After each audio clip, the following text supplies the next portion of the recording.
Hello everyone. In this lecture, we will cover the antibody and structure of antibodies. तो जैसे कि अपन ने इससे पहले हमारा इम्यूनिटी कवर किया, चाहे वो ह्यूमरल इम्यूनिटी हो या फिर सेल मेडिएट इम्यूनिटी। स्पेशली इससे पहले हमने कवर किया था ह्यूमरल इम्यूनिटी, और वो इम्यूनिटी को हमने ह्यूमरल बोला था क्योंकि बॉडी फ्लूइड से मिल रही थी।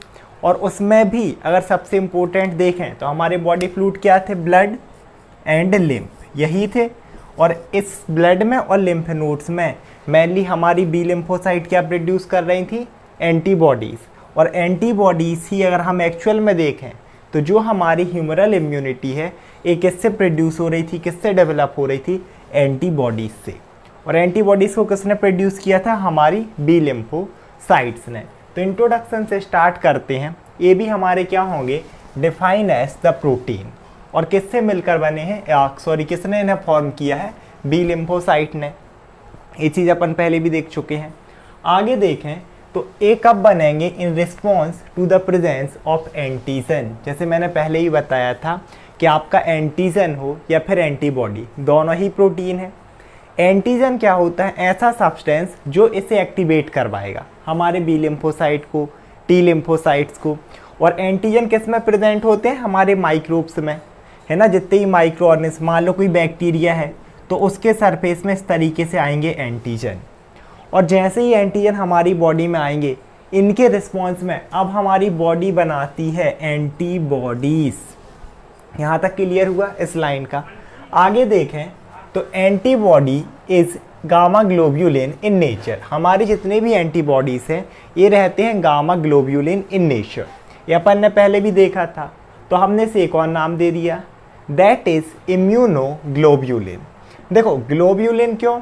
क्योंकि ग्लोब्यूलिन हमारा प्रोटीन है ना, प्लाज्मा प्रोटीन में अपन ने देखा था। इसके अलावा इम्यूनो इसलिए कि एक किसमें रिस्पॉन्स कर रहा, किसमें हेल्प कर रहा? इम्यूनिटी में, हमारी इम्यूनिटी में पैथोजन को किल कर रहा, एंटीजन को किल कर रहा। दैट्स वाई इसका नाम पड़ गया इम्यूनोग्लोब्यूलिन।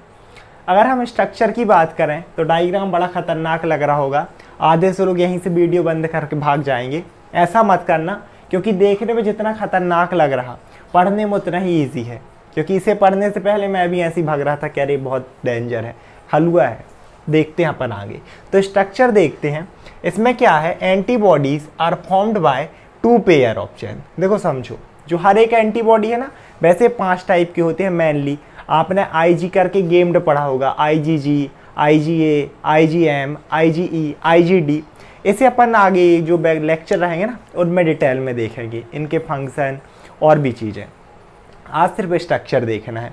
ये है किसी भी, अच्छा हाँ, जितने भी एंटीबॉडीज़ है ना, चाहे आईजीए हो, आईजीएम हो, आईजीई हो, ऑलमोस्ट सबका स्ट्रक्चर सेम होता है, बस फंक्शन का डिफरेंस है, वो आगे देखेंगे आगे के लेक्चर्स में।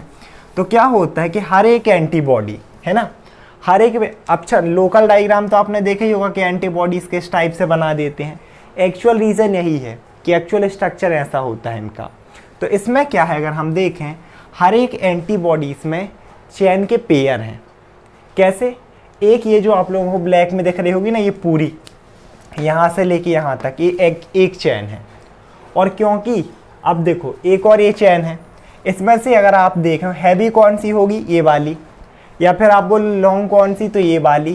तो ये हुई हमारी लॉन्ग चेन या फिर हैवी चेन। तो एक इस साइड में और एक इस साइड में, तो ये हुआ एक पेयर। किसका? इसे हमने बोला हैवी चेन। दूसरी इसी से आप लोग छोटी देख रहे होगे जिससे लटक रही है। अब इसके कंपेरिजन में एक तो शॉर्ट है, दूसरी चीज़ आप इसे क्या बोल सकते हो? लाइट, क्योंकि ये हैवी थी तो ये लाइट। तो एक पेयर हुआ आपकी इन लाइट चेन का। यहाँ तक क्लियर? आप इसे शॉर्ट चेन भी बोल सकते हो। तो हर एक एंटीबॉडीज़ में क्या है कि antibodies are formed by 2 pair of chain. 1 pair किसका है? हैवी चेन का, या फिर आप लॉन्ग चेन बोल सकते हो। और एक पेयर किसका है? आपका लाइट चेन का या फिर शॉर्ट चेन का। अब इनमें जो हमारी हैवी चेन होती है, हर एक हैवी चेन वो क्या करके रखती है? हमारी जो हैवी चेन है 400 एमिनो एसिड से मिलकर बनी होती है। वहीं अगर हम अपनी इन शॉर्ट चेन को देखें, है ना, या फिर आप शॉर्ट बोल लो, इसे आप लाइट चेन बोल लो, इनमें कितने अमाइनो एसिड रहते हैं? 200 अमाइनो एसिड्स। क्योंकि मैंने बोला ना कि प्रोटीन का मिलकर बना है। तो एक प्रोटीन मैंने पहले बोला था ना फॉर्मेशन ऑफ प्रोटीन, राइबोसोम वाला वीडियो अगर आप लोगों को याद हो, प्रोटीन फैक्ट्रीज, कि हर एक प्रोटीन हमारे कितने 20 अमीनो एसिड से मिलकर बना था। 10 नेसेसरी थे, 10 अननेसेसरी। आपको अगर इसका फॉर्मेशन डिटेल में देखना है तो आप राइबोसोम वाला वीडियो देख सकते हैं। आगे बढ़ते हुए अपन आगे बढ़ते हैं। अब इसमें देखो क्या रहता है कि हमने क्या किया, ये लाइट चेन थी, ये हमने ये डार्क लाइट देखी और हैवी चेन देखी, है ना। अब एक चीज़ यहाँ पर और इम्पोर्टेंट है, अगर हम इसके और पार्ट्स के बारे में देखें तो ईच जो हर एक चेन है ना, ये चेन भी 2 पार्ट्स में डिवाइड है। क्योंकि ये देखो मैंने ग्रीन किया है ना, हर एक चेन में, चाहे वो हमारी हैवी वाली हो या फिर लाइट वाला हो, सबको मैंने 2 पार्ट में डिवाइड किया। इसका रीज़न ये है कि इतना ये वाला जो पार्ट है ना आगे का, इस ग्रीन के आगे का, अगर आप लोग देख पा रहे हो, चाहे लाइट का हो या फिर हैवी का, ये वाला जो रीज़न है ये बदलता रहता है अकॉर्डिंग टू सिचुएशन, चेंज होता रहता है, वेरीज करता है। तो इसीलिए इस पार्ट को बोला वेरिएबल रीज़न या वेरिएबल पार्ट। ठीक है, अब देखो अगर ये वेरिएबल पार्ट किसका है, हमारी हैवी चेन का, है ना। अगर इस किसका हैवी चेन का, तो इसे आप क्या लिखोगे, वेरिएबल रीज़न है किसका, VH। आप इसे क्या लिख सकते हो, VH। इसके अलावा इसे आप क्या लिख सकते हो, क्योंकि ये था वेरिएबल हमारी हैवी चेन का और ये है किसका, लाइट चेन का, तो इसे आप लिख सकते हो VL। यहाँ तक क्लियर हुआ, क्योंकि वेरिएबल रीजन किसका, लाइट चेन का। सेम है इस साइड आप लिख सकते हो। आगे अगर हम देखें तो अब क्या है, हमारा पीछे ये वाला रीजन जो कि ये पूरा है, चाहे इस चेन का ले लो हमारी लाइट का, या फिर आप हैवी का ले लो, ये पूरा, ये हमेशा सेम रहता है। ये स्ट्रक्चर कभी भी चेंज नहीं होगा, चाहे इस साइड में देखो चाहे इस साइड में। तो इस वाले को क्या बोला जाता है, कंस्टेंट रीजन। तो ये पूरा हमारा इसके नीचे का क्या होगा, कंस्टेंट रीजन। यहाँ तक ये क्लियर हो गया। अब और आगे अगर हम थोड़ा सा और इसके स्ट्रक्चर आगे देखें ना, तो देखो अब क्या है आपके पास कि यहाँ पर आप लोगों के राउंड राउंड शेप किस तरीके से दिख रहे होंगी, ये होती है एंटीजन बाइंडिंग साइट। मतलब आपकी जब ब्लड वेसल में, क्योंकि भाई ये है आपकी ब्लड वेसल, इसी के अंदर एंटीबॉडीज तैर रहे हैं, है ना। मान लो ये रहा आपका एंटीबॉडीज इस तरीके से। अब यहाँ पर आपका एंटीजन जैसे भी आया, एंटीजन आया, तो नेक्स्ट स्टेप क्या होगी कि अब आपका जो एंटीबॉडी है ना इस तरीके से क्या करेगा, इस एंटीजन को पकड़ लेगा। अगर एक है तो एक साइड और अगर एक और है तो दोनों साइड, इस तरीके से। तो ये है एंटीजन बाइंडिंग साइट, ये दोनों साइड रहेगी। अच्छा, अब और थोड़ा सा अपन स्ट्रक्चर को और ब्रीफ में देखते हैं। तो क्या हुआ कि यहाँ तक हमने पूरा देखा था। अब क्या होता है कि ईच एंटीबॉडी हैव 2 हाफ, हर एक एंटीबॉडी में 2 हाफ। हमने क्या किया कि इसे बस ऐसे 20 से हमने कर दिया डिवाइड, सेम है ना, क्योंकि आइडेंटिकल है, दोनों सेम है, तो 2 हाफ हो गए। और हर एक हाफ में देखना कि आपको क्या होगा, पहली चीज़ तो ये जो हाफ है ना आपस में किससे कनेक्ट होते हैं, डाई सल्फाइड बॉन्ड से।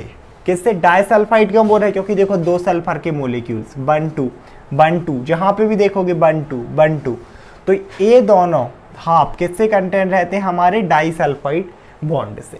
तो ये हो गया each half, antibody content 2 half, 2 halves are held together by disulphide bond. यहाँ तक क्लियर, ये हमने 2 हाफ देखे। अब इसके भी अगर आप एक हाफ को देखोगे, कोई सा भी हाफ देख लो, आइडेंटिकल है।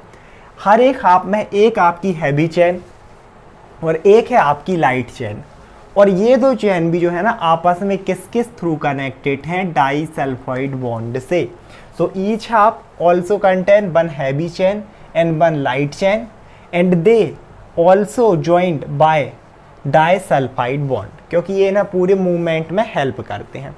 और टोटल आप डाइसल्फाइड बॉन्ड का नंबर देखोगे ना तो 16 निकलेगा। टोटल कितने निकलेंगे आपके डाइसल्फाइड बॉन्ड, डाइसल्फाइड समझ में आया ना, क्यों बोला, क्योंकि 2 सल्फर के मोलिक्यूल्स। गिनते हैं, 1 2 3 4 और एक ये 5, सेम 5 यहाँ पर हो गए, 10 11 12 13 14 और 15 और एक ये 16। टोटल मैंने बोला था ना कि 16 है। इसके बाद अब अगर नॉर्मली आप इन चेन को ना ऐसे आप कैसे एक्सप्लेन कर सकते हो, हर एक एंटीबॉडीज में 2 हैं लाइट चेन और 2 हैं हैवी चेन, तो आप इसे कैसे डिनोट कर सकते हो, H2L2। समझ में आया, H2 क्यों, क्योंकि हर पूरे एंटीबॉडी की बात करें, 2 हैवी चेन तो H2 और 2 लाइट चेन, तो हमारा इसे हमने क्या बोला, L2।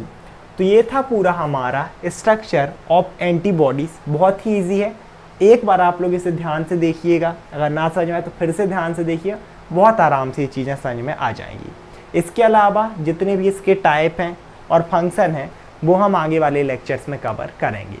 आई होप आप लोगों को ये वीडियो समझ में आया होगा। Thank you so much everyone.